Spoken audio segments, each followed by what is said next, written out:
أنها تكون خادمة في بيت زوجها، تقوم بكل الواجبات مقابل أكلها وشربها ومصروفها. هذا سؤال عميق: ماهية الزواج في مجتمعاتنا؟ أتصور أنه عمل المنزلي هو بالأساس قائم على التشارك ما بين الرجل والمرأة. كنت تذكروا معايا قبل أشهر أنه رجل جزائري في الجزائر قام بخدمة زوجته المقعدة لمدة أشهر إلى أن وفاها الأجل المحتوم وانتقلت إلى رحمة ربها. لم يتزوج عليها، بل قام بواجبات البيت وواجبات الأطفال وواجبات الأكل والشرب.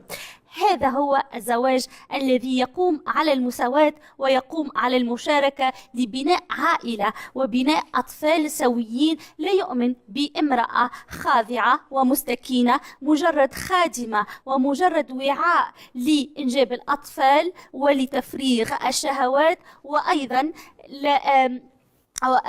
وأيضا إنها مجرد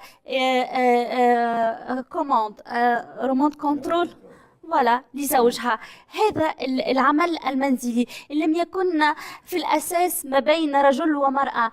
نتفكر أنه في تونس وما زالت يمكن موجودة، أنه أنا والدي وقتها اللي أمي تخرج مثلا لبيت أهلها وتقعد يومين وثلاثة، والدي هو اللي كان يطبخ وكان ينظف البيت وكان يأكلنا وكان يشربنا ويلبسنا. والدي وقت اللي كانت تمرض أمي هو اللي يقوم بواجبات البيت.